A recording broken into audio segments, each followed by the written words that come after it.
That's how I got it through him. All right, so now you're done with round 2. Where are you physically? How are you feeling? I'm feeling amazing at this point.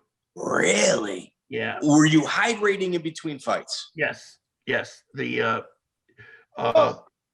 hangover's gone. The confidence and adrenaline. Go ahead. Well, I was also going to mention it. You know, you have 5 and 6 minute fights. You know, that's pretty much as a wrestler. You're used to fighting a couple of times, right? So, and you didn't get really hurt, so now you're competing. You're in your world, right? Okay, so now check this out. So now he's in the finals, all right, where he's going to meet Igor Vovchanchyn. And I'm sure he didn't understand. Well, here who he was.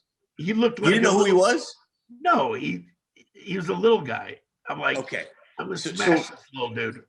So how did he win his last fight? How did he win the second fight? Let's talk about Igor's road to the finals. Yeah. Like we talked about your road. So Igor beats Valery Playev in 7 minutes and 13 seconds KO. Wow. At which point he fights Mikhail, is it Arvetizian, another Russian guy? Where he goes the entire 30-minute round. Whoa! And has to do a 5-minute overtime period. Mike, let me just say this. You're ruining my toughness by telling me how awesome Igor is. Yes. So let's go through the stats. So now you're going into the finals. Okay, here's the tournament stats so far. And this is like, for us bettors and stuff like that, like we're into this. So Nick Nutter has got 9 minutes and 44 seconds of total fighting with 2 KOs. Igor Vovchanchyn has 42 minutes and 13 seconds of fighting with 1 KO and 1 decision. Woo! It's a lot of mileage right there. Right. That's a lot of bumpy roads. So what was the time between the quarterfinals and the finals? Now, to be honest, I'd like to say it was an hour, but Igor was back in that cage within 10 minutes. Yeah. Wow. Because that's a lot of time to kill. Like for a live event, that's a ton of time to kill. Man. Chris, the weird thing about this, these Russians had so many people there. Like I thought like the event was in like Moscow or something like that because of how loud the Russian crowd was. So I Google searched it.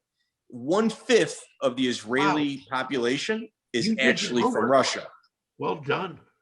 No, like I couldn't believe it. Like I'm like looking at Tel Aviv, I'm hearing these people screaming. I'm like, there's no way this was in Israel. This had to be in Russia. And it was Little Russia.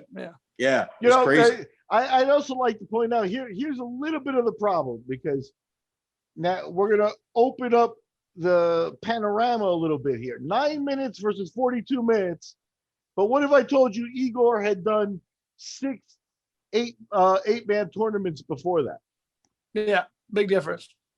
And that's the problem. He'd been through a lot of tournaments. He was close to 50 fights already in 97. Oh my God. So that 35 minutes was him pacing himself, thinking, I got this one. I just need to get to the finals. I don't want to, shoot my load all at once here. Nick, that's like if you watch that fight, that Mikhail Vovchanchyn, he might have got the decision. If it's called the Russian Absolute Fighting Championships. So it was, even though Federico ran it, it was also ran by the Russians, and they wanted Igor to win it. So, so what you're saying is got help with the decision, but this other guy was game. So wait. What you're saying was it was a rigged election. I mean, there was Russian interference. Once again, Russian interference. Russian interference. Yes.